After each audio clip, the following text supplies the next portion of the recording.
ಶ್ರೀಗುರುಭ್ಯೋ ನಮಃ.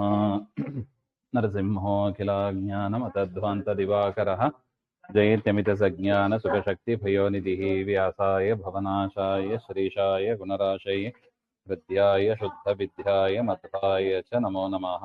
ಪ್ರಥಮೋ ಹನುಮಾನ್ನಾಮ ದ್ವಿತೀಯೋ ಭೀಮ ಏವ ಚ ಪೂರ್ಣಪ್ರಜ್ಞಸ್ತೃತೀಯಸ್ತು ಭಗವತ್ಕಾರ್ಯಸಾಧಕಃ. ಆಪಾದಮೌಲಿಪರ್ಯಂతం ಗುರುಣಾಮಾಕೃತಿಂ ಸ್ಮರೇತ್ ತೇನ ವಿಘ್ನಾಃ ಪ್ರಣಶ್ಯಂತಿ ಸಿದ್ಧ್ಯಂತಿ ಚ ಮನೋರಥಾಃ. ಸೃಷ್ಟಿಸ್ಥಿತ್ಯಪ್ಯಯೇಹ ನಿಯತಿದೃಶಿತಮೋ ಬಂಧಮೋಕ್ಷಾಶ್ಚ ಯಸ್ಮಾದಸ್ಯ ಶ್ರೀ ಬ್ರಹ್ಮರುದ್ರಪ್ರಭೃತಿಸುರನರದ್ವೀಷಶತ್ರುವಾತ್ಮಕಸ್ಯ ವಿಷ್ಣೋರ್ವ್ಯಸ್ತಾ ಸಮಸ್ತಾ ಸಕಲಗುಣನಿಧಿಃ ಸರ್ವದೋಷವ್ಯಪೇತಃ ಪೂರ್ಣಾನಂದೋ ವ್ಯಯೋ ಯೋ ಗುರುರಪಿ ಪರಮಃ ಚಿಂತಯೇತ್ ತಂ ಮಹಾಂತಂ. ಜನ್ಮಾದ್ಯಸ್ಯ ಯತೋನ್ಮಯಾದಿತರತಶ್ಚಾರ್ಥೇಷ್ವಭಿಜ್ಞಸ್ವರಾಟ್ ತೇನೇ ಬ್ರಹ್ಮಹೃದಾಯ ಆದಿಕವಯೇ ಮುಹ್ಯಂತಿ ಯಂ ಸೂರಯಃ. ತೇಜೋ ವಾರಿಮೃದಾಂ ಯಥಾ ವಿನಿಮಯೋ ಯತ್ರ ತ್ರಿಸರ್ಗೋ ಮೃಷಾ ಧಾಮ್ನಾ ಸ್ವೇನ ಸದಾ ನಿರಸ್ತಕುಹಕಂ ಸತ್ಯಂ ಪರಂ ಧೀಮಹಿ. ನಾರಾಯಣಂ ನಮಸ್ಕೃತ್ಯ ನರಂ ಚೈವ ನರೋತ್ತಮಂ ದೇವೀಂ ಸರಸ್ವತೀಂ ವ್ಯಾಸಂ ತತೋ ಗ್ರಂಥಮುದೀರಯೇ. ಕೃಷ್ಣಾಯ ವಾಸುದೇವಾಯ ಹರಯೇ ಪರಮಾತ್ಮನೆ ಪ್ರಣತಃ ಕ್ಲೇಶನಾಶಾಯ ಗೋವಿಂದಾಯ ನಮೋ ನಮಃ. ಶ್ರೀಮದ್ಭಾಗವತ ತೃತೀಯ ಸ್ಕಂದ ನವಮೋಧ್ಯಾಯದಲ್ಲಿ ಪ್ರಥಮ ಶ್ಲೋಕ. ಮೈತ್ರೇಯ ಉವಾಚ ಸತ್ಸೇವನೀಯೋ ಬತ ಪೂರ್ವಂಶೋ ಯಲ್ಲೋಕಪಾಲೋ ಭಗವತ್ಪ್ರಧಾನಃ ಬಭೂವಿ ಹಾಜಿತ ಕೀರ್ತಿಮಾಲಾಂ ಪದೇ ಪದೇ ನೂತನಯಸ್ಯ ಭೀಕ್ಷ್ಣಂ. ಅಂದ್ರೆ ಹಿಂದೆ ಅನೇಕ ಪ್ರಶ್ನೆಗಳನ್ನ ವಿದುರರು ಮಾಡಿದರು. ಆ ವಿದುರರು ಮಾಡಿದ ಪ್ರಶ್ನೆಗಳನ್ನ ಕೇಳಿ ಮೈತ್ರೇಯರು ಏನ್ ಮಾಡಿದರು ಎಂಬುದನ್ನ ಹೇಳ್ತಾ ಇದ್ದಾರೆ. ಸತ್ಸೇವನೀಯ, ಸಜ್ಜನರ ಸೇವೆಯನ್ನ ಮಾಡುವವರು ವಿದುರ. ಅದು ಎಲ್ಲಿ? ಪುರುವಂಶದಲ್ಲಿ ಹುಟ್ಟಿದವರು. ಅಂದ್ರೆ ಪುರು ಅಂತ ಒಂದು ರಾಜ, ಆ ವಂಶದಲ್ಲಿ ಬಂದವರು, ಚಂದ್ರವಂಶದ ರಾಜ ಅವರು, ಆ ವಂಶದಲ್ಲಿ ಬಂದವರು ಅಂತ ಅರ್ಥ. ಯಸ್ಮಾದಿಹ ಅಸ್ಮಿನ್ ವಂಶೇ ಬಭೂವಿತೆ, ಸಜ್ಜನರ ಸೇವೆ ಮಾಡಲಿಕ್ಕೆ ಯೋಗ್ಯರಾದವ ನೀವು ಈ ಪುರುವಂಶದಲ್ಲಿ ನೀವು ಹುಟ್ಟಿದ್ದೀರಾ. ಯಾವ ವಂಶದಲ್ಲಿ ಭಗವಾನೇವ ಪ್ರಧಾನ, ಆ ವಂಶದಲ್ಲಿ ಬಂದವರ ಆ ಮೈಂಡ್ ಸೆಟ್, ಆ ಮನಸ್ಸಿನ ಭಾವ ಹೇಗಿರುತ್ತದೆ ಹಾಗೆಂದ್ರೆ ಭಗವಾನೇವ ಪ್ರಧಾನ, ಪರಮಾತ್ಮನೇ ಪ್ರಧಾನ. ಹಂಗಂದ್ರೆ ಏನರ್ಥ ಬರೀತಾರ ನೋಡಿ ಯಾದವಾರ್ಯರು. ಸರ್ವಕರ್ಮಸು ಉದ್ದೇಶ್ಯ ಯಸ್ಯ, ಪರಮಾತ್ಮನೇ ಎಲ್ಲಾ ಕರ್ಮಕ್ಕೂ ಉದ್ದೇಶ. ಅಂದ್ರೆ ಏನೇ ಕಾರ್ಯ ಮಾಡಬೇಕು ಅಂದ್ರೆ ಲಕ್ಷ್ಮೀನಾರಾಯಣ ಪ್ರೇರಣೆಯ ಲಕ್ಷ್ಮೀನಾರಾಯಣ ಪ್ರೀತ್ಯರ್ಥಂ ಅಂತ ಬರೀ ಬಾಯಿಂದ ಹೇಳೋದಲ್ಲ, ಆ ಚಿಂತನೆ ಪೂರ್ವಕ ಪರಮಾತ್ಮನೇ ಮಾಡಿಸ್ತಾನೆ, ಪರಮಾತ್ಮನೇ ಇದರಿಂದ ಪ್ರೀತನಾಗಿ ನಮಗೆ ಅನುಗ್ರಹ ಮಾಡಬೇಕು ಅಂತ ದೇವರೇ ನಮ್ಮ ಟಾರ್ಗೆಟ್ ಆಗಿ ಇಟ್ಟುಕೊಂಡು ಉಸಿರಾಟದಿಂದ ಶುರು ಮಾಡಿ ಪ್ರತಿಯೊಂದು ಕೆಲಸವನ್ನು ಮಾಡತಕ್ಕವರು. ಹಾಗೆ ಇದ್ದವರವರು ಯಾರು? ಪುರುವಂಶದ ರಾಜರು. ಅಂಥ ವಂಶದಲ್ಲಿ ಬಂದು ಇಂಥ ಒಂದು ಮನಸ್ಸು ಉಳ್ಳವರಾಗಿದ್ರಿ ನೀವು ಹಾಗೆ ಅಂತ. ಅದರಿಂದ ಏನಾಯ್ತು? ಅತ್ರ ಹೇತು ಅಜಿತಸ್ಯ ಹರೇಹೇ ಕೀರ್ತಿ ಲಕ್ಷಣ ಪುಷ್ಪಮಾಲಾಂ ಪದೇ ಪದೇ. ಅದರಿಂದಲೇ ನಿಮಗೆ ಆ ಪರಮಾತ್ಮನ ವ್ಯಾಪಾರಗಳು ವಿಚಿತ್ರವಾಗಿ ಹೊಸದಾಗಿ ಕಾಣಿಸ್ತದೆ. ನಿಮಗೆ ಹಳೆಯದು ಅಂತ ಅನಿಸೋದೇ ಇಲ್ಲ. ನಿಮಗೆ ಎಷ್ಟು ಪರಮಾತ್ಮನ ವಿಚಾರ ಕೇಳಿದ್ರು ಇನ್ನೂ ಹೊಸದು. ಯಾಕೆ? ಎಲ್ಲಾ ಕರ್ಮಗಳ ಉದ್ದೇಶವು ನಿಮಗೆ ಪರಮಾತ್ಮನೇ ಆಗಿದ್ದಾನೆ. ಮತ್ತು ಪರಮಾತ್ಮನನ್ನ ವಿಚಿತ್ರವಾಗಿ ಚಿಂತನೆ ಮಾಡ್ತೀರಿ ನೀವು. ಅದರಿಂದ ವಿದ್ಯಮಾನಂ ಪ್ರತಿಪಾದ್ಯತೆಯ ವಿದ್ಯಮಾನಂ ಅಭೀಕ್ಷಣಂ ನೂತನಯಸಿ, ಅಂದ್ರೆ ನವೀನಾಂ ಕರೋಷಿ, ಅಂದ್ರೆ ನಿಮ್ಮ ಅನುಭವಗಳು ಹೊಸದಾಗಿ ಇರುತ್ತದೆ. ಅದಕ್ಕೆ ಹೇಳ್ತಾರೆ ನೋಡಿ, ಅನುಭೂತಾಮಪಿ. ಪರಮಾತ್ಮನ ಅಪರೋಕ್ಷ ಜ್ಞಾನ ಆಗಿದ್ದರೂ ಕೂಡ, ಯದ್ಯಪಿ ವಿದುರ ಅಂದ್ರೆ ಯಾರು ಹಿಂದೆ ಆಚಾರ್ಯರು ತಿಳಿಸಿಕೊಟ್ಟಿದ್ದಾರೆ, ಮಹಾಜ್ಞಾನಿಗಳು, ಅಪರೋಕ್ಷ ಜ್ಞಾನಿಗಳು ಅವರೆಲ್ಲ. ಆದರೂ ಕೂಡ ಪರಮಾತ್ಮನ ಏನು ಗೊತ್ತಿಲ್ಲ ಇರುವಂತೆ ಪ್ರಶ್ನೆ ಮಾಡ್ತಾರೆ ನೋಡಿ. ಯಾಕೆ? ವಿಶೇಷ ಜ್ಞಾನಾಯ ಅನುಭೂತಾಮಪಿ. ಮೈತ್ರೇಯರ ಹಾಗೆ ಹೇಳ್ತಾರೆ, ನಿಮಗೆ ವಿಷಯ ಗೊತ್ತಿದ್ರೂ ಕೂಡ ವಿಶೇಷ ಜ್ಞಾನ ಪ್ರಾಪ್ತಿಗಾಗಿ ನೀವು ಮತ್ತೆ ಅದನ್ನ ನೀವು ಕೇಳಿ ತಿಳ್ಕೋತೀರಾ. ಅದರಿಂದ ನಿಮ್ಗೆ ಏನ್ ಅನಿಸ್ತದೆ? ಏನೋ ಹೊಸ ವಿಚಾರ ಹೇಳ್ತಾ ಇದ್ದಾರೆ ಅನಿಸ್ತದೆ ನಿಮಗೆ.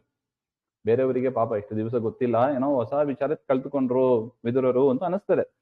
ಇಲ್ಲ, ಅದು ಮೊದಲೇ ಗೊತ್ತಿದ್ದದ್ದೇ ಮತ್ತೆ ಪ್ರಶ್ನೆ ಮಾಡ್ತಾರೆ. ಅದಕ್ಕೆ ಎರಡು ಹೇಳ್ತಾರೆ. ಒಂದು, ತಾವು ತಿಳ್ಕೊಂಡದ್ದು ಸರಿ ಅಂತ ವ್ಯಾಲಿಡೇಟ್ ಮಾಡ್ಕೋತಾ ಇದ್ದಾರೆ, ಪರೀಕ್ಷೆ ಮಾಡ್ಕೋತಾ ಇದ್ದಾರೆ. ಆತ್ಮ ಪರೀಕ್ಷೆ ಅಂತ ಕರೀತಾರೆ. ಇನ್ನೊಬ್ಬರನ್ನ ಪರೀಕ್ಷೆ ಮಾಡೋದಲ್ಲ, ತಮ್ಮನ್ನ ತಾವು ತಿಳ್ಕೊಂಡದ್ದನ್ನ ಪರೀಕ್ಷೆ ಮಾಡಿಕೊತಾ ಇದ್ದಾರೆ. ಮತ್ತು 4 ಜನರಿಗೆ ಉಪಯೋಗ ಆಗ್ತದೆ. ಇವರೊಬ್ಬರು ಕೇಳುವುದರಿಂದ 4 ಜನರಿಗೆ ಉಪಯೋಗ ಆಗ್ತದೆ. ಆ ದೃಷ್ಟಿಯಿಂದಲೂ ಕೂಡ ಮತ್ತೆ ಮತ್ತೆ ಕೇಳಿ ತಿಳ್ಕೋತೀರಾ. ಮತ್ತೆ 3ನೇ ಕಾರಣ ಇಲ್ಲಿ ಕೊಡ್ತಾ ಇದ್ದಾರೆ. ಎಷ್ಟು ಹೇಳಿದರೂ ನಿಮಗೆ ಕೂಡ ಪರಮಾತ್ಮನ ವಿಚಾರ ಹೊಸದಾಗಿ ಇರುತ್ತದೆ. ಹಾಗೆ ನೀವು ಕಾಣ್ತೀರ. ಪರಮಾತ್ಮನ ಕುರಿತಾದ ಪ್ರತಿಯೊಂದು ವಿಚಾರ ಅದನ್ನ ನೀವು ಹೊಸದಾಗಿ ಕಾಣ್ತೀರಾ. ಅದರಿಂದ ನೀವು ಇಂತಹ ಪ್ರಶ್ನೆಗಳನ್ನ ಮಾಡ್ತಾ ಇದ್ದೀರಾ ಅಂತ ಅದರ ಅಭಿಪ್ರಾಯ.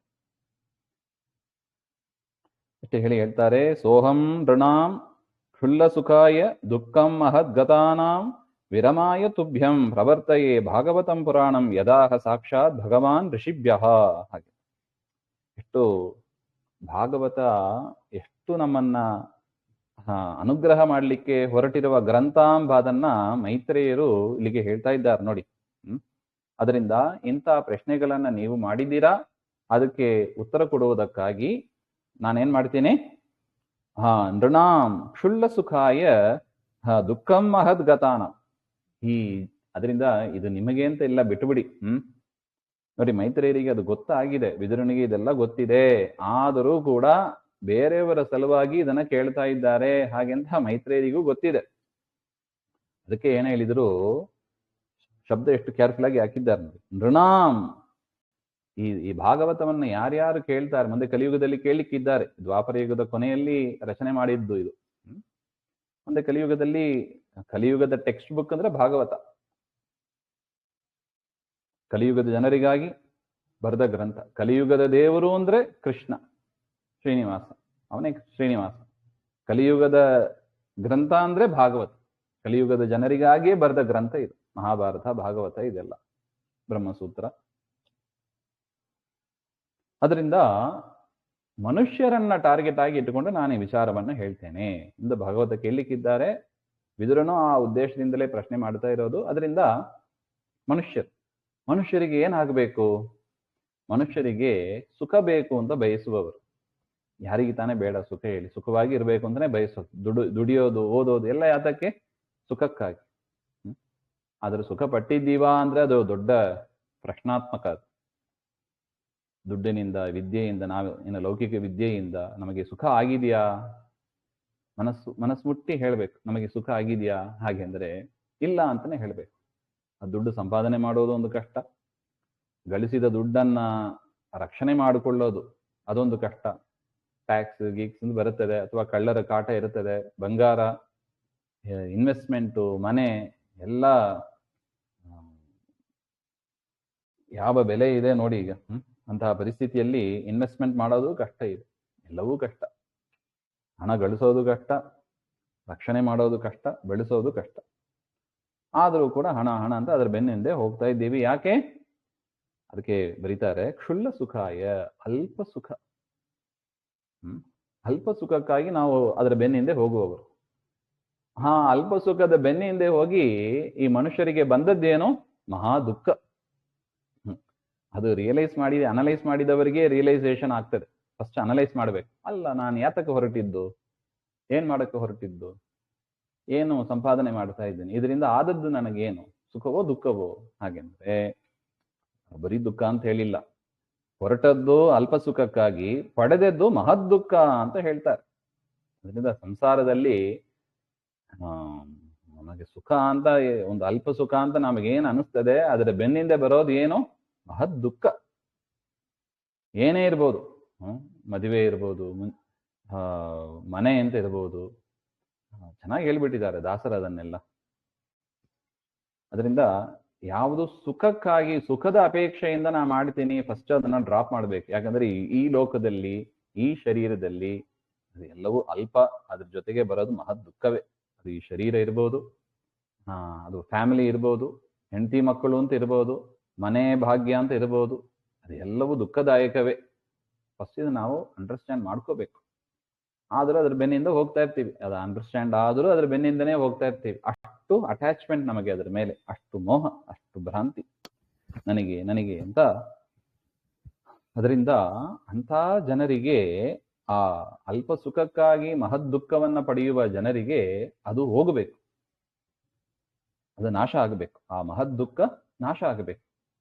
ಇದೇ ಅವರ ಟಾರ್ಗೆಟ್. ಮೈತ್ರೇಯರ ಟಾರ್ಗೆಟ್ ಇದು. ವಿದುರನ ಮನೋಭಾವವನ್ನು ಅರ್ಥ ಮಾಡಿಕೊಂಡು ಜನರಿಗಾಗಿ ಮೈತ್ರೇಯರು ಭಾಗವತವನ್ನ ಹೇಳೋದಕ್ಕೆ ಹೊರಟಿರುವ ಕಾರಣ ಏನು? ಜನರಿಗೆ ಬರತಕ್ಕ ಮಹದ್ ದುಃಖವನ್ನ ಪರಿಹಾರ ಮಾಡಿ. ಅಲ್ಪ ಸುಖಕ್ಕಾಗಿ ಒದ್ದಾಡ್ತಾ ಇದ್ದಾರೆ, ಅಲ್ಪ ಸುಖಕ್ಕಾಗಿ ಮಹಾ ದುಃಖವನ್ನ ಪಡೆದ ಕೂತಿದ್ದಾರೆ. ಅದನ್ನು ಬಿಡಿಸ್ಬೇಕು. ಮಹದ್ ದುಃಖವನ್ನ ನಾಶಪಡಿಸಿ ಪ್ರವರ್ತಯೇ ಭಾಗವತಂ ಪುರಾಣಂ. ಅವರಿಗೆ ಜ್ಞಾನ, ಭಕ್ತಿ, ವಿರಕ್ತಿ, ಅದರಿಂದ ನಿತ್ಯ ಸುಖ, ಪೂರ್ಣವಾದ ನಿತ್ಯವಾದ ಸುಖ. ನೋಡಿ, ಇದು ನಮಗೆ ಇದೇ ನಮ್ದು ಗುರಿ. ಪೂರ್ಣವಾದ ನಿತ್ಯವಾದ ಸುಖ ಅದು ಪಡೆಯೋದು ಮೋಕ್ಷದಲ್ಲಿ. ಅದಕ್ಕೆ ಬರಬೇಕು ಅಂದ್ರೆ ಅದಕ್ಕೆ ಉಪಾಯ ಜ್ಞಾನ, ಭಕ್ತಿ, ಪರಮಾತ್ಮನ ಜ್ಞಾನ, ಪರಮಾತ್ಮನಲ್ಲಿ ಭಕ್ತಿ, ಅವನನ್ನ ಬಿಟ್ಟು ಉಳಿದ ವಿಚಾರದಲ್ಲಿ ಅಲಂಬುದ್ಧಿ ಸಾಕು ಅಂತ ಇರತಕ್ಕ. ಎಷ್ಟು ಸಿಕ್ತೋ ಅಷ್ಟು, ಇನ್ನು ಬೇಕು ಅಂತ ನಾವು ಅದರ ಬೆನ್ನಿಂದ ಹೋಗಬಾರದು ಅಂತ ಇದನ್ನ ತಂದು ಕೊಡತಕ್ಕದ್ದು ಯಾವುದು? ಭಾಗವತಂ ಪುರಾಣಂ. ಆ ಭಾಗವತ ಪುರಾಣವನ್ನೇ ನಾನು ನಿನಗೆ ಹೇಳ್ತೇನೆ ಹಾಗೆಂತ ವಿದುರನ ಪ್ರಶ್ನೆಗೆ ಉತ್ತರವಾಗಿ ಮೈತ್ರೇಯರು ಆಯ್ಕೆ ಮಾಡಿಕೊಂಡು ಯಾವುದನ್ನ? ಭಾಗವತ ಪುರಾಣವನ್ನ ಆಯ್ಕೆ ಮಾಡಿಕೊಂಡ್ರು. ಯದಾಹ ಸಾಕ್ಷಾತ್ ಭಗವಾನ್ ಋಷಿಭ್ಯ. ಈ ಭಾಗವತವನ್ನ ಸಾಕ್ಷಾತ್ ಭಗವಾನ್ ಪೂಜ್ಯರಾದ ಶೇಷದೇವರು ಋಷಿಗಳಿಗೆ ಹೇಳಿದರು ಹಾಗೆಂತ. ನೋಡಿ, ಇಲ್ಲಿ ಅವತಾರಿಕೆ ಕೊಡ್ತಾರೆ ಯಾದವಾರ್ಯರು. ದ್ವೇದಾಹಿ ಶ್ರೀಮದ್ ಭಾಗವತ ಸಂಪ್ರದಾಯ ಪ್ರವೃತ್ತಿ. ಈ ಭಾಗವತ ಬಂದದ್ದು ಎರಡು ಕ್ರಮ. ಹಿಂದೆ ನಾವು ನೋಡಿದ್ದೀವಿ. ನಾರಾಯಣ ದೇವರು ಚತುಶ್ಲೋಕಿ ಭಾಗವತ ಅಂತ ಬ್ರಹ್ಮದೇವರಿಗೆ ಹೇಳಿದರು. ಬ್ರಹ್ಮದೇವರು ಅದನ್ನ ಸಂಗ್ರಹ ಭಾಗವತ ಅಂತ ಸುಮಾರು 50-60 ಶ್ಲೋಕದಲ್ಲಿ ಆ ಸಂಗ್ರಹ ಭಾಗವತ ಅಂತ ಮಾಡಿ ನಾರದರಿಗೆ ಉಪದೇಶ ಮಾಡಿದರು. ನಾರದರು ಅದನ್ನ ವೇದವ್ಯಾಸರಿಗೆ ಹೇಳಿದರು. ವೇದವ್ಯಾಸರು ಈ 18,000 ಶ್ಲೋಕಾತ್ಮಕವಾದ ಈ ಒಂದು ಭಾಗವತವನ್ನ ರಚನೆ ಮಾಡಿ ತನ್ನ ಮಗ ಶುಕಾಚಾರ್ಯರಿಗೆ ಹೇಳಿದರು, ಉಪದೇಶ ಮಾಡಿದ್ರು. ಶುಕಾಚಾರ್ಯರು ಅದನ್ನ ಪರೀಕ್ಷಿತಿಗೆ ಹೇಳಿದರು. ಆ ಸಂದರ್ಭದಲ್ಲಿ ಸೂತಾಚಾರ್ಯರು ಅಲ್ಲಿದ್ದರು. ಸೂತಾಚಾರ್ಯರು ಶೌನಕಾದಿ ಋಷಿಗಳಿಗೆ ಅದನ್ನ ಹೇಳಿದರು ಹಾಗೆ. ಇದು ಭಾಗವತ ಬಂದ ಕ್ರಮ ಅಂತ ದ್ವಿತೀಯ ಸ್ಕಂದದಲ್ಲಿ ನಾವು ನೋಡಿದ್ದೀವಿ. ಇದು ಒಂದು ಕ್ರಮ. ಇನ್ನೊಂದು ಕ್ರಮ ಇದೆ ಅಂತ ಹೇಳ್ತಾ ಇದ್ದ. ನೋಡಿ, ತದೇವ ಈ ನಾರಾಯಣ ಏನ್ ಮಾಡಿದ? ಪರಮಾತ್ಮ ಬ್ರಹ್ಮದೇವರಿಗೆ ಹೇಳಿ ಅದೇ ವಿಚಾರವನ್ನ ಶೇಷದೇವರಿಗೂ ಕೂಡ ಹೇಳ್ತಾರೆ. ಬ್ರಹ್ಮದೇವರಿಗೆ ಏನ್ ಭಾಗವತವನ್ನ ಹೇಳಿದ್ರು ಅದರದೇ ವಿಚಾರವನ್ನ ಶೇಷದೇವರಿಗೂ ಕೂಡ ಹೇಳ್ತಾರೆ. ಶೇಷದೇವರು ಅದನ್ನ ಸನಕಾದಿಗಳಿಗೆ ಹೇಳ್ತಾರೆ. ಅದನ್ನೇ ಇಲ್ಲಿ ಹೇಳ್ತಾ ಇದ್ದಾರೆ. ಅದು ಒಂದು ಕ್ರಮ, ಅದು ಒಂದು ಸಂಪ್ರದಾಯದಿಂದ ಬಂತು ಹಾಗೆ. ನಾರಾಯಣ ದೇವರು ಬ್ರಹ್ಮದೇವರಿಗೆ, ಬ್ರಹ್ಮದೇವರು ನಾರದರಿಗೆ, ನಾರದರು ವೇದವ್ಯಾಸರಿಗೆ, ವೇದವ್ಯಾಸರು ಶುಕಾಚಾರ್ಯರಿಗೆ, ಶುಕಾಚಾರ್ಯರು ಪರೀಕ್ಷಿತಿಗೆ ಮತ್ತು ಸೂತಾಚಾರ್ಯರಿಗೆ, ಅವರು ಶೌನಕಾದಿಗಳಿಗೆ. ಇದು ಒಂದು ಕ್ರಮ. ಇನ್ನೊಂದು ಕ್ರಮ ಪರಮಾತ್ಮ ಶೇಷದೇವರಿಗೆ, ಶೇಷದೇವರು ಸನಕಾದಿಗಳಿಗೆ ಹಾಗೆ. ಆ ಕ್ರಮವನ್ನೇ ಇಲ್ಲಿಗೆ ಹೇಳ್ತಾ ಇದ್ದಾರೆ ಹಾಗೆ. ಯಹ ಕೃಷ್ಣೇನ ತ್ವದುಪದೇಶಾಯ ಆದಿಷ್ಟಃ ಯಸ್ತ್ವಯಾ ಪ್ರಾರ್ಥಿತಃ ಇತಿವ. ನೀ ಕೃಷ್ಣ ನನಗೆ ಏನು ಉಪದೇಶ ಮಾಡು ಅಂತ ಹೇಳಿದ. ಹಿಂದೆ ಬಂದಿತ್ತು, ಉದ್ಧವ ಹೇಳಿದ ನೋಡಿ, ನಿನಗೆ ಉಪದೇಶ ಮಾಡೋದಕ್ಕೆ ಕೃಷ್ಣ ಮೈತ್ರೇಯರಿಗೆ ಹೇಳಿದ್ದಾನೆ ಅಂತ. ಅದಕ್ಕೆ ಬಿದುರ ಉಡ್ಕೊಂಡು ಬಂದದ್ದು. ಅದನ್ನೇ ಮೈತ್ರೇಯರು ಹೇಳ್ತಾರೆ, ಈ ಭಾಗವತವನ್ನೇ ಪರಮಾತ್ಮ ನಿನಗೆ ತಿಳಿಸಿಕೊಡು ಹಾಗೆ ಅಂತ ಹೇಳಿದ ಹಾಗೆ ಅಂತ. ಮತ್ತೆ ನೀನು ಅದೇ ತರ ಪ್ರಶ್ನೆಯನ್ನೇ ಮಾಡ್ತಾ ಇದ್ದೀಯ. ನಿನ್ನ ಪ್ರಶ್ನೆಗಳಿಗೆಲ್ಲ ಉತ್ತರ ಯಾವುದು? ಅದನ್ನ ಆಗ್ಲೇ ಪರಮಾತ್ಮ ಕೃಷ್ಣ ನನಗೆ ಹೇಳ್ಬಿಟ್ಟ. ಇದರ ಪ್ರಶ್ನೆ ಮಾಡ್ತಾನೆ, ಅದಕ್ಕೆ ಉತ್ತರವಾಗಿ ನೀ ಭಾಗವತವನ್ನೇ ಹೇಳ್ಬಿಡು ಹಾಗೆ ಅಂತ. ಅದೇ ರೀತಿಯಾಗಿ ಪ್ರಶ್ನೆಗಳನ್ನ ಮಾಡಿದ್ಯಾ, ಅದರಿಂದ ನಿನಗೆ ಭಾಗವತವನ್ನೇ ಹೇಳ್ತೇನೆ ಹಾಗೆ. ಅದರಿಂದ ಕ್ಷುಲ್ಲ ಸುಖಾಯ ಅಂದ್ರೆ ಅಲ್ಪ ಸುಖಕ್ಕಾಗಿ ಮಹದ್ದುಃಖವನ್ನ ಪಡೆತಕ್ಕ ಮನುಷ್ಯರ ದುಃಖ ನಿವಾರಣೆಗಾಗಿ ಪ್ರವರ್ತಯೇ, ನಿನ್ನ ಪ್ರಶ್ನೆಗಳಿಗೆ ಉತ್ತರವನ್ನು ಕೊಡ್ತಾ ಈ ಭಾಗವತ ಪುರಾಣವನ್ನ ನಾನು ಪ್ರಾರಂಭ ಮಾಡ್ತೇನೆ ಅಂತ ಅರ್ಥ. ಏನದು ಶೇಷದೇವರು ಋಷಿಗಳಿಗೆ ಹೇಳಿದ್ರು ಅಂದ್ರೆ ಅದು ಏನು, ಯಾವಾಗ, ಅದರ ವಿಚಾರವನ್ನ ಹೇಳ್ತಾ ಇದ್ದಾರೆ. ಆಸೀನಮುರ್ವ್ಯಾಂ ಭಗವಂತ ಮಾಧ್ಯಂ ಸಂಕರ್ಷಣಂ ದೇವಮಕುಂಠ ಸತ್ವಂ ವಿವಿತ್ಸವಸ್ತತ್ವಮತಃ ಪರಸ್ಯ ಕುಮಾರ ಮುಖ್ಯ ಮನಯೋನ್ವ ಪೃಚ್ಛನ್.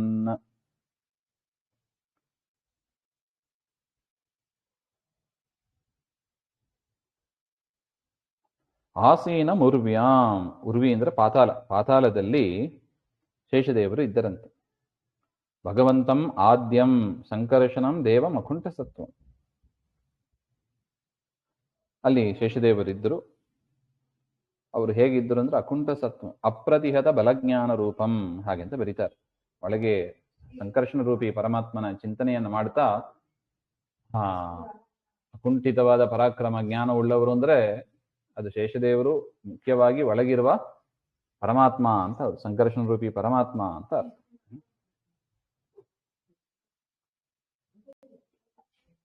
ಅತಃ ಸಂಕರ್ಷಣಾತ್ ಪರಸ್ಯ, ಯಾವ ಕಾರಣದಿಂದ ಪರಮಾತ್ಮ ಅಪ್ರತಿಹತ ಬಲಜ್ಞಾನ ಸ್ವರೂಪನು, ಅದರಿಂದಲೇ ಶೇಷದೇವರಿಗಿಂತಲೂ ಉತ್ತಮನಾಗಿದ್ದಾನೆ. ಅಂಥ ಪರಮಾತ್ಮನ ತತ್ವವನ್ನ ತಿಳಿಯಬೇಕು ಎನ್ನುವ ಇಚ್ಛೆಯಿಂದ ಬಿಭಿತ್ಸವಃ ಅಂದರೆ ಜ್ಞಾತುಕಾಮಾಹ ಅಂತ ಬರೀತಾರೆ.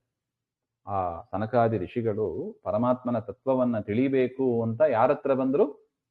ಶೇಷದೇವರ ಹತ್ರ ಬಂದ್ರು ಅಂತ ಅರ್ಥ. ಕುಮಾರ, ಸನತ್ ಕುಮಾರ ಮೊದಲಾದವರು ಬಂದ್ರು ಅಂತ. ನೋಡಿ, ಈ ತರ ಪರಮಾತ್ಮನ ತತ್ವಜ್ಞಾನವನ್ನ ಪಡೀಬೇಕು ಅಂತ ನಾವು ಹುಡುಕೊಂಡು ಹೋಗ್ಬೇಕು. ಅದೇ ನಮ್ಮ ಜೀವನದ ದೊಡ್ಡ ಅಜೆಂಡಾ. ಅದು ಮಾಡೋದಕ್ಕೆ ನಾವು ಬಂದಿರೋದು. ಅದು ನೋಡಿ, ಸಣ್ಣ ಮಕ್ಕಳಾಗಿ ಇರುವಾಗಲೇ ಕಳಿಸಿಬಿಟ್ರೆ ವಿದ್ಯಾಪೀಠಕ್ಕೆ ಇತ್ಯಾದಿಗಳಿಗೆ ಸಣ್ಣ ವಯಸ್ಸಿನಿಂದಲೇ ಅವರು ಆ ಜ್ಞಾನವನ್ನ ಪಡೀತಾರೆ. ತುಂಬಾ ಅನುಕೂಲ ಇದೆ ಅವರ ಜೀವನದಲ್ಲಿ. ನೋಡಿ, ಸನಕಾದಿಗಳು ಮಾಡಿ ತೋರಿಸ್ತಾ ಇದ್ದಾರೆ. ಗುರುಗಳಾದ ಶೇಷದೇವರ ಹತ್ರ ಹೋಗಿ ಪರಮಾತ್ಮನ ವಿಚಾರವನ್ನ ತಿಳಿಸಿಕೊಡಿ ಅಂತ ಅವರ ಒಳಗೆ ಇಚ್ಛೆ ಇತ್ತು. ನಾನು ಪರಮಾತ್ಮನ ವಿಚಾರವನ್ನ ಇನ್ನೂ ತಿಳಿಬೇಕು ಅಂತ ಸನಕಾದಿಗಳಲ್ಲಿ ಇಚ್ಛೆ ಇತ್ತು. ಆ ಇಚ್ಛೆ ಮುಖ್ಯ. ನಮ್ಮಲ್ಲಿ ಆ ಇಚ್ಛೆ ಇರೋದಿಲ್ಲ. ಸಾಕು, ಮುಂದೆ ನೋಡೋಣ ಅಂತ ಇರೋ, ಅಥವಾ ಬೇಡವೇ ಬೇಡ, ಇಟ್ಕೊಂಡು ಏನ್ ಮಾಡೋದು, ದುಡ್ಡು ಕಾಸು ಏನ್ ಬರೋದಿಲ್ಲ ಹಾಗೆ ಅಂತನೋ ಏನೋ ಭ್ರಾಂತಿ ಇಟ್ಕೊಂಡು ನಾವು ಇದರ ಹತ್ರ ದೇವರ ವಿಚಾರ ಅಂದ್ರೆ ಅದೇನೋ ಅಲರ್ಜಿ, ಹೋಗೋದೇ ಇಲ್ಲ ಅದರ ಹತ್ರ. ಹಂಗಾಗಬಾರ್ದು ಅಂತ. ಎಷ್ಟು ಪರಮಾತ್ಮನನ್ನ ತಿಳಿಯೋದಕ್ಕಿಂತ ವ್ಯಾಸರಾಜರು ಹೇಳ್ತಾರೆ ನೋಡಿ, ಅಂತರಂಗದಲ್ಲಿ ಹರಿಯ ಕಾಣದವ ಹುಟ್ಟು ಕುರುಡನು ಹಾಗೆ ಅಂತ ಹೇಳ್ಬಿಟ್ರು. ಯಾರು ಕುರುಡರು ಹಾಗೆಂದ್ರೆ ಪರಮಾತ್ಮನನ್ನ ಕಾಣದವರು ಕುರುಡರು.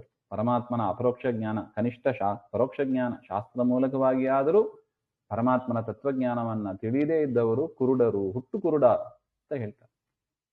ಸಂತತ ಹರಿಕೃಷ್ಣ ವಾರ್ತೆ ಕೇಳದವ ಜಡಮತಿ ಕಿವುಡನು. ಯಾರ ಕಿವಿಯಲ್ಲಿ ರಾಮ ಕೃಷ್ಣ ಅಂತ ಪರಮಾತ್ಮನ ಕಥೆಗಳು ಹೆಸರುಗಳು ಹೋಗೋದಿಲ್ಲ, ಅವನೇ ಕಿವುಡ. ಮತ್ತೆ ಅವನ ಬುದ್ಧಿಯು ಕೂಡ ಜಡಮತಿ ಹಾಗೆ. ಅದರಿಂದ ಪರಮಾತ್ಮನ ವಿಚಾರವನ್ನ ಕೇಳಬೇಕು ಎಂಬ ಒಂದು ಉತ್ಸುಕತೆ ನಮ್ಮಲ್ಲಿ ಇರಬೇಕು. ಆ ಕಾಮನೆ, ಫಸ್ಟ್ ಡಿಸೈರ್ ಇರಬೇಕು ನಮ್ಮಲ್ಲಿ. ಆಗಲೇ ನಾವು ಆ ಡಿಸೈರ್, ಬರ್ನಿಂಗ್ ಫೈರ್ ಅಂತ ಹೇಳ್ತಾರೆ, ಆ ದೀಪ ಪ್ರಜ್ವಲಿಸ್ತಾ ಇದ್ರೆ ನಾವು ಹಾಗೆ ಹೋಗಿ ಹುಡುಕ್ತೀವಿ. ಯಾರು ಹೇಳ್ತಾರೆ ಯಾರ ಹತ್ರ ಕೇಳಬೇಕು. ನೋಡಿ, ವಿದುರ ಮೈತ್ರೇಯರ ಹತ್ರ ಬಂದದ್ದು ಹಾಗೆ, ಸನಕಾದಿಗಳು ಶೇಷದೇವರ ಹತ್ರ ಬಂದದ್ದು ಹಾಗೆ. ಅದೇ ತರ ನಾವು ಕೂಡ ಜ್ಞಾನಿಗಳ ಹತ್ರ ಹೋಗಿ ಕೇಳಿ ತಿಳ್ಕೋಬೇಕು ಎಂಬ ಇಚ್ಛೆ ಯಾವಾಗ ಬರೋದು? ಆ ದೀಪ ತಿಳ್ಕೋಬೇಕು, ದೇವರನ್ನ ತಿಳ್ಕೋಬೇಕು ಎಂಬ ಒಂದು ಆ ದೀಪ ಇರ್ಬೇಕು. ಅದಕ್ಕೆ ಉಪನಯನ ಮಾಡೋದು. ಉಪನಯನದ ಮುಖ್ಯ ಉದ್ದೇಶನೇ ಅದು. ಆ ದೀಪವನ್ನು ಹಚ್ಚಿಡುವ ಸಂದರ್ಭ ಅದು ಉಪನಯನ ಕಾಲದಲ್ಲಿ. ಅದು ಎಂದಿಗೂ ಅದು ನಂದಾ ದೀಪ, ಅದು ನಂದಿ ಹೋಗಲೇಬಾರದು. ಅದು ಆನಂದದ ದೀಪ ಅದು.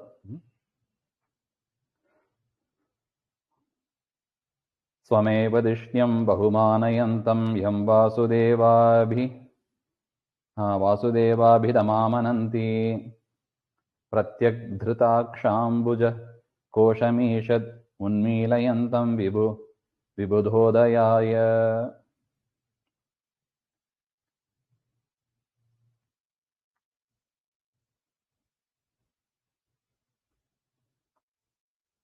ತಥಾ ಚ ಅಯಂ ಮೂಲತಃ ಯಂ ವಾಸುದೇವಾಭಿಧಂ ವಾಸುದೇವ ಶಬ್ದವಾಚ್ಯಂ ತೇನ ಅತ್ಯಂತ ಅಭಿನ್ನ ಇತಿ ಯಾವತ್ ಆಮನಂತಿ. ಆ ಶೇಷದೇವರು ಏನ್ ಮಾಡ್ತಾ ಇದ್ರು? ಏನೋ ಮನೆಯಲ್ಲಿ ಮಲ್ಕೊಂಡಿದ್ರು ಅಂತ ತಿಳ್ಕೋಬಾರ್ದು. ಶೇಷದೇವರು ಏನ್ ಮಾಡ್ತಾ ಇದ್ರು ಪಾತಾಳ ಲೋಕದಲ್ಲಿ? ಹಾಗೆಂದ್ರೆ ಪರಮಾತ್ಮನ ವಾಸುದೇವನ ಪೂಜೆಯನ್ನು ಮಾಡ್ತಾ ಇದ್ರು. ವಾಸುದೇವ ಅಂದ್ರೆ ಬೇರೆ ಇಲ್ಲ, ಸಂಕರ್ಷಣ ಅಂದ್ರೆ ಬೇರೆ ಇಲ್ಲ. ವೇದಾಹ ತಂ ಸ್ವಂ ಸ್ವೀಯಂ ಧಿಷ್ಣ್ಯಂ ಆಶ್ರಯಭೂತಂ ಸಂಕರ್ಷಣಾಖ್ಯಂ ಭಗವಂತಮೇವ ಬಹು ಸ್ಯಾತ್ ಯಥಾ ತಥಾ ಪೂಜೆಯಂತಂ. ವೇದಾದಿಗಳು ಪರಮಾತ್ಮನನ್ನೇ, ಆ ವಾಸುದೇವನನ್ನೇ ಕೊಂಡಾಡ್ತಾ ಇದೆ. ಪ್ರತಿಯೊಂದು ಶಬ್ದಗಳು, ಅಕ್ಷರಗಳು, ಸ್ವರಗಳು ಪರಮಾತ್ಮನ ಮಹಿಮೆಯನ್ನೇ ಕೊಂಡಾಡ್ತಾ ಇದೆ ಹಾಗೆಂತ. ವೇದಗಳ ಪ್ರತಿಯೊಂದು ಶಬ್ದ, ಅಕ್ಷರ, ಸ್ವರ ಎಲ್ಲವೂ ದೇವರ ಮಹಿಮೆಯನ್ನೇ ಕೊಂಡಾಡ್ತಾ ಇದೆ. ಅದನ್ನ ಚಿಂತನೆ ಮಾಡ್ತಾ ಅವರು ಇದ್ರು ಅಂತ ಅರ್ಥ. ಬಹುಪೂಜೆಯಂತಂ ಪುನಃ ಕಥಂ ಭೂತಂ ಪ್ರತ್ಯಗಂತರ್ಧೃತಂ ಬಾಹ್ಯ ವ್ಯಾಪಾರಾನ್ ನಿವರ್ತಿತಂ. ಅಂದ್ರೆ ಧ್ಯಾನ ಮಗ್ನರಾಗಿದ್ರು, ಪರಮಾತ್ಮನ ವಾಸುದೇವನನ್ನ ಧ್ಯಾನ ಮಾಡ್ತಾ ಇದ್ರಂತೆ ಶೇಷದೇವರು. ನೋಡಿ, ಇದು ನಮಗೂ ಒಂದು ಪಾಠ ಇದೆಲ್ಲ. ಶೇಷದೇವರು ಏನ್ ಮಾಡ್ತಾ ಇದ್ದಾರೆ? ಪರಮಾತ್ಮನ ಧ್ಯಾನ ಮಾಡ್ತಾ ಇದ್ದಾರೆ ಸನಕಾದಿಗಳು ಬಂದಾಗ. ನೋಡಿ, ಅದು ರುದ್ರದೇವರು ಅಷ್ಟೇ, ಅದು ಎಷ್ಟು ಪಾರ್ವತಿ ಹತ್ರ ಪರಮಾತ್ಮನ ವಿಚಾರವನ್ನು ಹೇಳ್ತಾ ಇದ್ದಾರೆ, ಧ್ಯಾನ ಮಾಡ್ತಾ ಇದ್ದಾರೆ. ಬ್ರಹ್ಮದೇವರು ಅಷ್ಟೇ, ಬ್ರಹ್ಮ, ರುದ್ರ, ಶೇಷ ಎಲ್ಲರೂ ಮಾಡೋದು ಇದು ಒಂದನ್ನೇ, ಸದಾ ದೇವರ ಪೂಜೆ, ದೇವರ ಧ್ಯಾನ, ದೇವರ ಚಿಂತನೆ. ಅದು ಬಿಟ್ರೆ ಡೇಂಜರ್. ಅದರಿಂದ ಅವರು ಅದನ್ನ ಬಿಡ್ಲಿಕ್ಕೆ ಅನರ್ಥ ಬರೋದೇ ಅದರಿಂದ ಅದನ್ನ ಬಿಡ್ಲಿಕ್ಕೆ ತಯಾರಿಲ್ಲ. ನೋಡಿ, ಯಾವ ಜ್ಞಾನಿಗಳು ಕೂಡ ಅದನ್ನ ಬಿಟ್ಟಿರ್ಲಿಕ್ಕೆ ತಯಾರಿಲ್ಲ. ಬಿಟ್ಟವರು ಅಜ್ಞಾನಿಗಳು ಅಂತ ಅಷ್ಟೆ.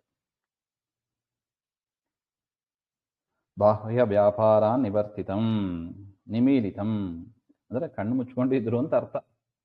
ವೇದವ್ಯಾಸ ಅದು ಶೇಷದೇವರು ಕಣ್ಣು ಮುಚ್ಚಿಕೊಂಡು ಪರಮಾತ್ಮನನ್ನ ಧ್ಯಾನ ಮಾಡ್ತಾ ಇದ್ರು.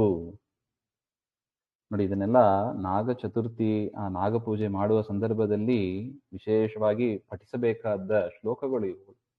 ಪಾರಾಯಣ ಮಾಡಿದರೆ ಶೇಷದೇವರಿಗೆ ತುಂಬಾ ಸಂತೋಷ ಆಗ್ತದೆ. ಮತ್ತೆ ಏನ್ ಮಾಡ್ತಾ ಇದ್ರು? ಈ ರೀತಿಯಾಗಿ ಧ್ಯಾನ ಮಾಡ್ತಾ ಇದ್ದಾಗ ಋಷಿಗಳು ಬರುವಾಗ ಶೇಷದೇವರು ಈ ರೀತಿಯಾಗಿ ಧ್ಯಾನ ಮಾಡ್ತಾ ಇದ್ರು. ಮತ್ತೆ ಅಲ್ಲಿ ವಾತಾವರಣ ಹೇಗಿತ್ತು ಅಂತ ಹೇಳ್ತಾರೆ ನೋಡಿ. ಸ್ವರ್ಧುನ್ಯುದಾರೈ ಸ್ವಜಟಾಕಲಾಪೈ ಉಪಸ್ಪೃಶಂತಶ್ಚರಣೋಪಧಾನಂ ಪದ್ಮಂ ಯದರ್ಚಂತ್ಯ ಹಿರಾಜಕನ್ಯಾಃ ಸಪ್ರೇಮ ನಾನಾ ಬಲಿಭಿರ್ವರಾರ್ಹಾಃ. ಯಸ್ಯ ಆ ಶೇಷದೇವರ ಪಾದಪೀಠ ಇದೆ ನೋಡಿ. ಶೇಷದೇವರ ಪಾದಪೀಠಕ್ಕೆ ತಲೆಬಾಗಿದ್ದರಂತೆ. ಯಾರು? ಆ ಕನ್ಯೆಯರು. ಅಲ್ಲಿ ಅನೇಕ ಕನ್ಯೆಯರು ಇದ್ದರು, ನಾಗ ಕನ್ಯೆಯರು ಅಂತ ಹೇಳ್ತಾರೆ. ಅವರು ಅಲ್ಲಿ ಇದ್ದರಂತೆ. ಅವರು ಶೇಷದೇವರ ಪೂಜೆಯನ್ನು ಮಾಡ್ತಾ ಇದ್ರು. ಪದ್ಮ ಮಹಿರಾಜ ಕನ್ಯಾಂ ಅಂತ ಬರೀತಾರೆ. ಸಪ್ರೇಮಂ, ಸಪ್ರೇಮ ಭಕ್ತಿಯಿಂದ, ಹೇಗೋ ನಾನಾ ಬಲಿಬಿಹಿ, ನಾನಾ ವಿಧ ಪೂಜಾ ಸಾಧನಗಳು, ಹೂವು, ಪರಮಾತ್ಮನಿಗೆ ಸಮರ್ಪಿತವಾದ ಹೂವು, ತುಳಸಿ, ತೀರ್ಥ, ಗಂಧ, ಅಕ್ಷತೆ ಇತ್ಯಾದಿ ನಾನಾ ಪೂಜಾ ಸಾಧನಗಳಿಂದ ಶೇಷದೇವರ ಪಾದಪೀಠಕ್ಕೆ ಬಂದು ತಮ್ಮ ತಲೆಯನ್ನ ಸ್ವರ್ಧುನ್ಯ, ಆ ತಲೆ ಅದು ಹೇಗಿತ್ತು ಅಂದ್ರೆ, ಕನ್ಯೆಯರು ಗಂಗಾ ಸ್ನಾನ ಮಾಡಿ ಆ ಗಂಗಾ ಸ್ನಾನದ ಫಲದಿಂದ ತಲೆಯೆಲ್ಲ ಒದ್ದೆಯಾಗಿತ್ತಂತೆ. ಅಂತಹ ಒದ್ದೆಯಾದ ತಲೆಯಿಂದ ಕೂಡಿದ ಆ ಕನ್ಯೆಯರು ತಮ್ಮ ತಲೆಯನ್ನ ಆ ಪೀಠಕ್ಕೆ ಸ್ಪರ್ಶ ಮಾಡಿಸಿದ್ರು ಅಂತ. ಅಂದ್ರೆ ಏನರ್ಥ? ನಮಸ್ಕಾರ ಮಾಡಿದರು ಅಂತ ಅರ್ಥ.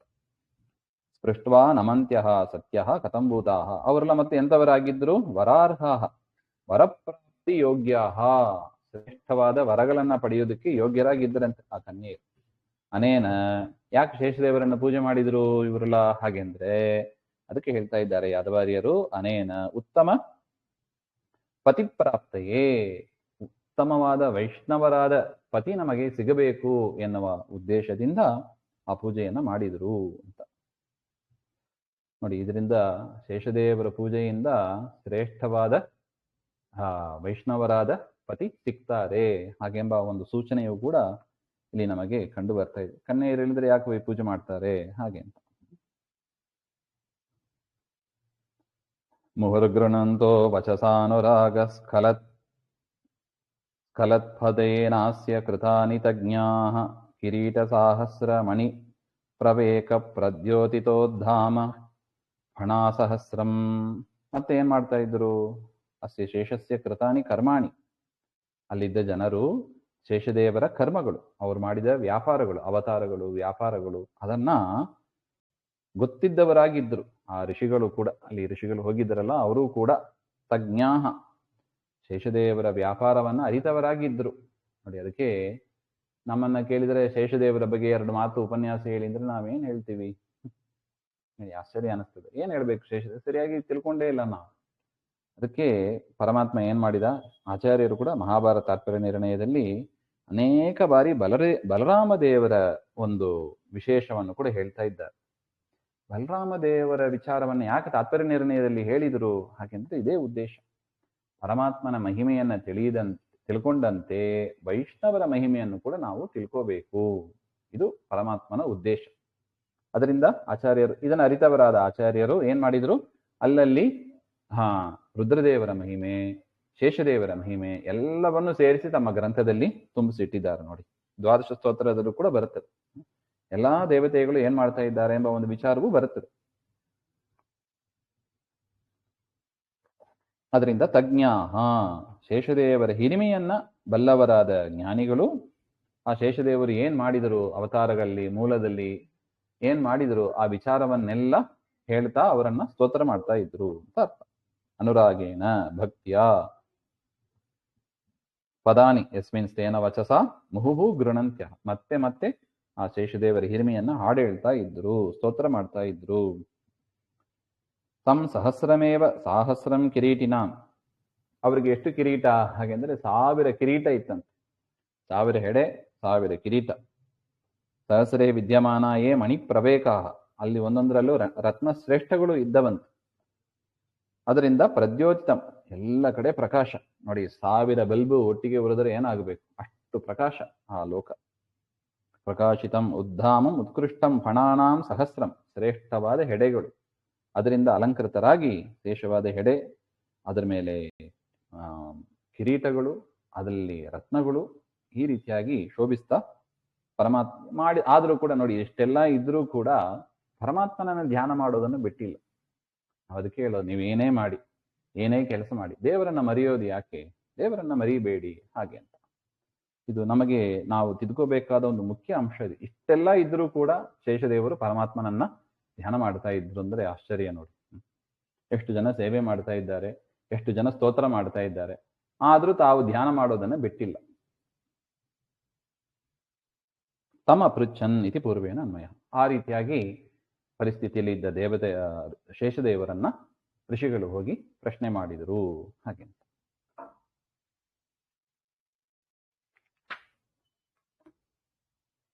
ಪ್ರೋಕ್ತಂ ಕಿಲೇತತ್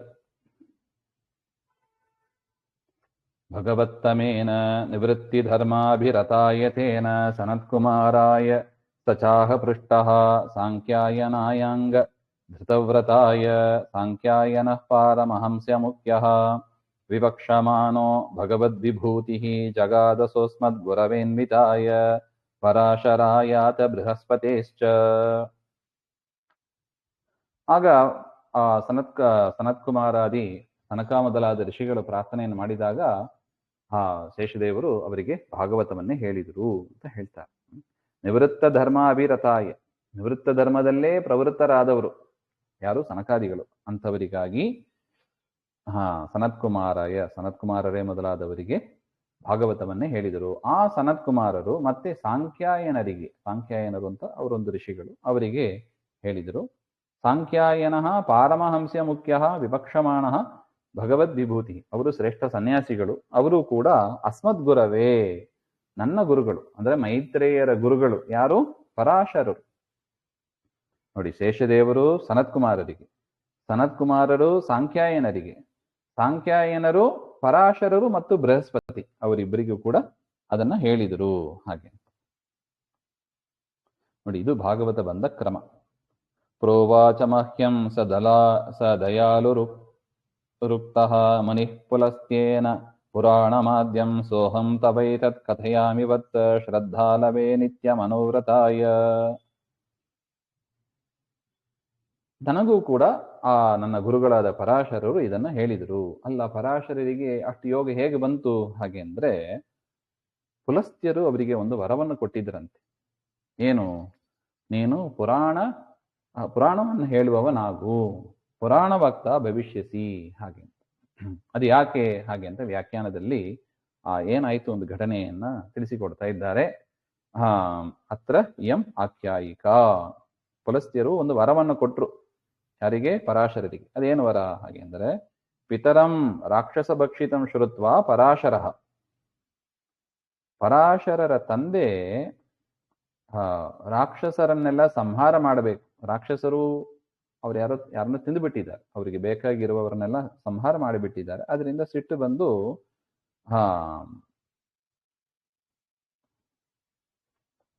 ರಾಕ್ಷಸರನ್ನ ನಾಶ ಮಾಡಬೇಕು ಅಂತ ಒಂದು ಯಜ್ಞವನ್ನೇ ಮಾಡ್ತಾ ಇದ್ರು. ಅಂದ್ರೆ ಏನಾಗಿತ್ತಂದ್ರೆ ಪರಾಶರರ ತಂದೆಯನ್ನ ರಾಕ್ಷಸರು ನುಂಗಾಕಿದ್ರು. ಅದರಿಂದ ಪರಾಶರರಿಗೆ ಭಾರಿ ಬೇಸರ ಬಂದು ರಾಕ್ಷಸರನ್ನೆಲ್ಲ ನಾಶ ಮಾಡ್ತೀನಿ ಅಂತ ಹೊರಟ್ರಂತೆ ಪರಾಶರರು. ಆಗ ವಸಿಷ್ಠರು ಬಂದು ಅವ್ರನ್ನ ನಿಲ್ಲಿಸ್ತಾರೆ, ಆ ರೀತಿಯಾಗಿ ನೀವು ಮಾಡಬಾರದು ಹಾಗೆ ಅಂತ.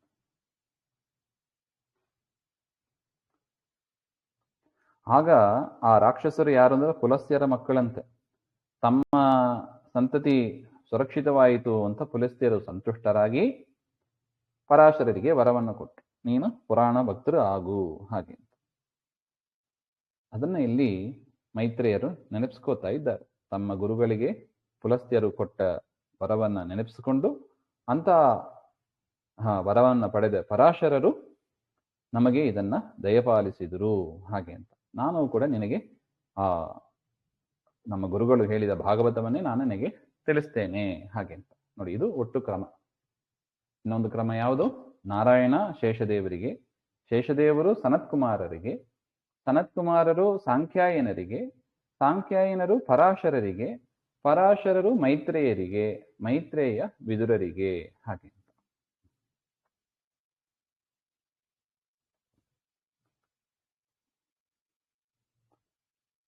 ಇಷ್ಟು ವಿಚಾರ ಹೇಳ್ತಾ ಇದ್ದಾರೆ. ಮುಂದೆ ಭಾಗವತ ಶುರುವಾಗ್ತದೆ. ಪಾದ್ಮಕಲ್ಪದ ವಿಚಾರವನ್ನ ಹೇಳ್ತಾರೆ, ಉದಪ್ಲತಂ ಹಾಗೆ ಅಂತ. ಅದನ್ನ ಮತ್ತೆ ನೋಡೋಣ. ಶ್ರೀಮಧ್ವಾಂತರ್ಗತ ಶ್ರೀ ಕೃಷ್ಣಾರ್ಪಣ ಶ್ರೀ ಹರಯೇ ನಮಃ.